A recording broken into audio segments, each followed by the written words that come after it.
Congratulations, yes sir. તમારા Thank you. visa આવી ગયા sir. Congratulations. Thank you. So તમારું કેવું રહ્યો એક્સપિરિયન્સ વેલોક્સ જોડે? વેલોક્સમાં મને બહુ મજા Okay. આવી. અંકિતભાઈનો જે સપોર્ટ હતો Okay. એકદમ જોરદાર હતો. Okay. એમાં એમને જે મારા જે બી ઇન્ફોર્મેશન જોઈતી હતી બરાબર એ મને ટાઈમ ટુ ટાઈમ મળી જતી હતી. ધારો કે મારી પાસે ફાઇલ વિશે હોય કે કોઈ બી વસ્તુ વિશે તો એ મને અપડેટ કરતા રહેતા. બરાબર બરાબર.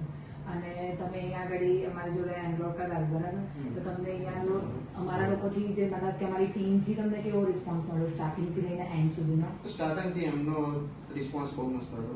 અચ્છા. જ્યારે બી મેં એમને કોલ કર્યો કોઈ બી વસ્તુ રિલેટેડ તેમને મને સલાહ આપી. કોઈ બી વસ્તુ હોય ધારો કે વિઝા વિશે હોય કે કોઈ બી અધર વસ્તુ તો એમને મને દર વખતે હેલ્પ કરી જ છે.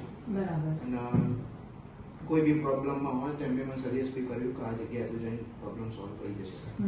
હવે અહીંયા એક ક્વેશ્ચન તમને એ પૂછીશ કે અત્યારે તમને માર્કેટમાં અત્યારે જોયું હશે કે બધા કહે છે કે 6 મહિનામાં વિઝા આવી જશે, PR ના આવી જશે, 1 વર્ષમાં આવી જશે, તો તમને શું લાગ્યું તમારી આખી ઓવરઓલ જે જર્ની રહી આની, તો તમને શું તમને ફીલ થયું કે આ વાત કેવી રીતની હોય છે ને કઈ રીતે આ પ્રોસેસ થતી હોય છે?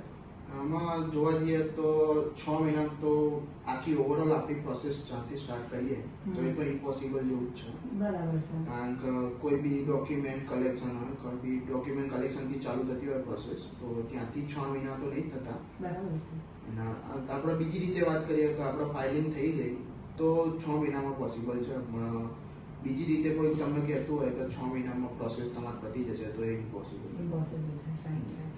અને હવે હું બીજું એક પૂછીશ કે તમારે એના પહેલા ઇન્ટરવ્યુ રહ્યો હતો રાઈટ? તો એ કેવું એનો એક્સપિરિયન્સ તમને કેવો રહ્યો હતો? ના, ઇન્ટરવ્યુમાં બહુ સારું હતું. અચ્છા. ત્યાંના મને જાણવા મળ્યું કે ત્યાંના લોકો કેવા છે અને જે મારા જે એમના જોડે કામ કરવાનું એમના બધાની હિસ્ટ્રી મને નામ ને બધી ખબર પડી. એ લોકોને બી મારું નેચર ખબર પડ્યું, મને બી એમનો ખબર પડ્યો. હજુ બી અમે કોન્ટેક્ટમાં છીએ. અચ્છા, ગ્રેટ ગ્રેટ ગ્રેટ. સો ઓવરઓલ તમને વેલોક્સ જોડેનો એક્સપિરિયન્સ બહુ મસ્ત હતો. બહુ સરસ રહ્યો ને? Okay okay.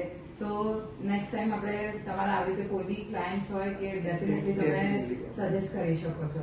ઇવન હું આ મમ્મી પપ્પાની ફાઇલ બી એડિટ કરું. Okay sir, thank you so much. Thank you so much. ચાલો, થેન્ક યુ.